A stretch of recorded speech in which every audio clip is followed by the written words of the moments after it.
I'm giddy about where we're at. I know that there's a lot of time left, but it's hard not to see the vision for Josh Simmons. And I mean, he has the makings of a top 15 tackle in the National Football League.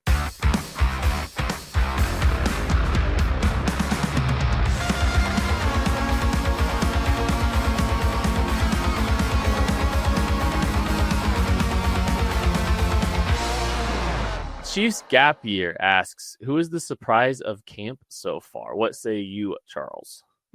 Um, that's a good question. I think, a lot of people would probably say Omar Norman Lott, but I'd kind of been pounding the table for him since we drafted him. I thought he was, I have the benefit of A to Z Sports being based in Nashville, and that the Tennessee Volunteers are like have been our top market since the inception of our website. And we have a lot of people who are very in the know and connected there. And kind of understanding like, hey, this is a guy who, yeah, he didn't play a whole lot of snaps, but that wasn't necessarily his fault. And then understanding that, like, some of their internal metrics and stuff like that said that, hey, this guy's actually a really pretty good run defender. His pass rush is something that people are like looking at, but like that's something that they really liked and they wanted to see more of. And if he was going to stay another year, that probably would have been a bigger part of his role, right? But I think in Kansas City, you got, a lot of snaps to replicate, right? With Derek Nottie and Tershawn Wharton. So for me, it wasn't a surprise to see him kind of excel. I think the guy who surprises me most is actually also on the defense. I'm going to say Null Williams. I think he has been the biggest surprise of camp so far for me, being that this is a guy that, OTAs in mandatory minicamp, I didn't really think that like he was going to be a guy who's having a chance with that first team defense, right? Mm-hmm. And he's kind of mixing in. I think it's been like 3 practices now where he's gotten at least, a series of repetitions with the number 1 defense. I think, with the Christian Fulton injury, knowing that knee is not quite right from whatever cleanup he had this offseason, the Chiefs are looking for what's the best combination of defensive backs on the field. And they're seeing that, okay, Jamari Connor's struggling sometimes from the slot. We need to find a way to get McDuffie in there. He's our best slot guy, right? So who are some of these outside guys that we can trust? And, I think it's gone from, okay, keep Trent on the outside, Jamari in the slot. Now you got, Jalen on the outside, Trent in the slot. Who's that third guy? Is it Najee Johnson? Is it Null Williams? Josh Williams? I've been impressed with what I've heard and some of the clips I've seen from Null Williams. I heard the other day he had a really good rep against Xavier Worthy, and I'm like, nobody has good reps against Xavier Worthy. That he's fast. So to hear a rookie had a really good rep against him, on a 1-versus-1, team drill, right? Like first team defense, first team offense type of team drill.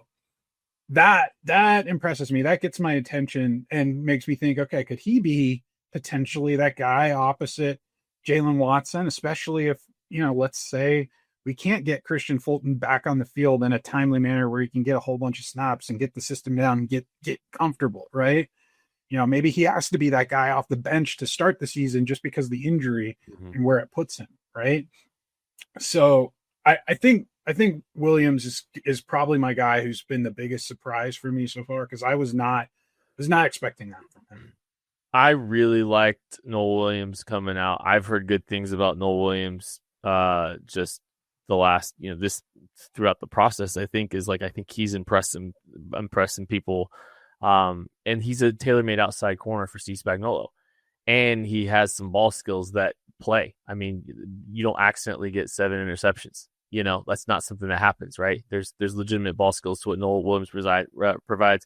So that's a great one. Omar Norman Lott, I wasn't as high on coming out, and I think you're right. Like there was question marks about what he can and can't do based on what opportunities he was given at Tennessee. So there was some incomplete list it was a little bit incomplete to try to the evaluation in its entirety because of the snap sample size.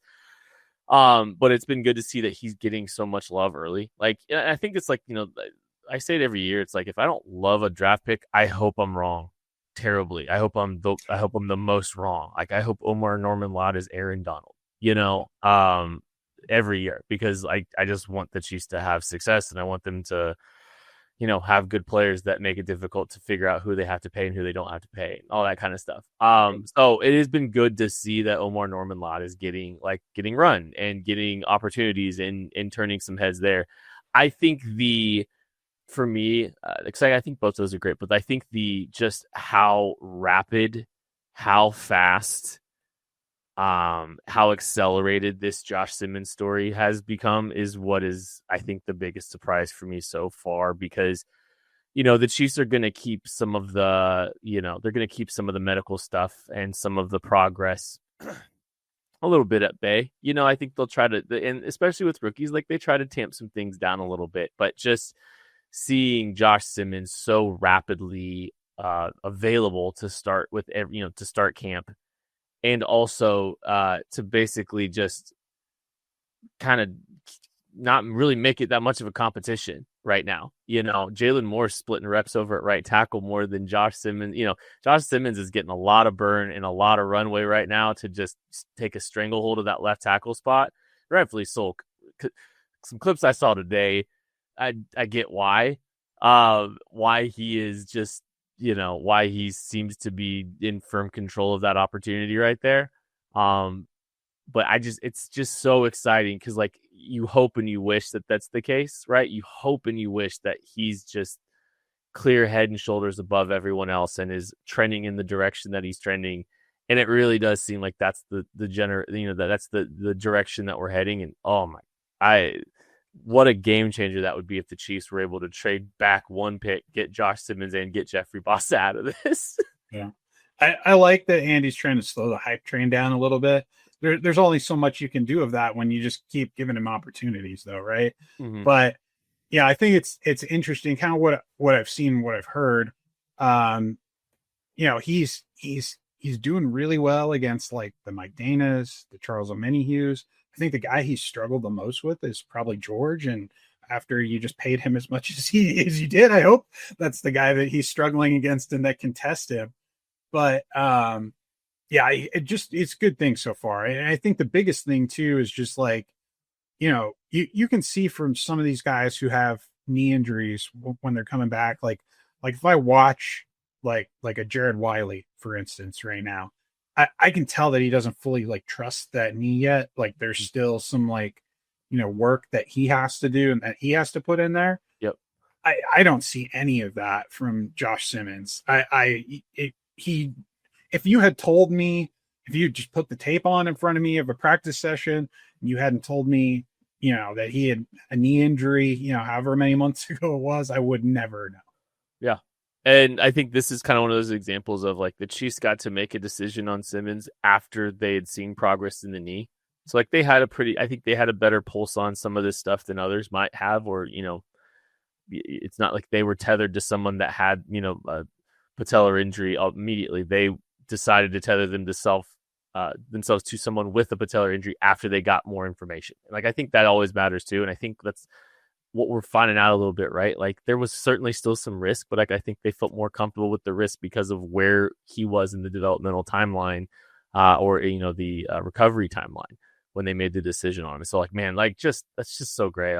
I'm giddy about where we're at. I know that there's a lot of time left, but it's hard not to see the vision for Josh Simmons. And he has the makings of a top 15 tackle in the National Football League. So it's quite exciting.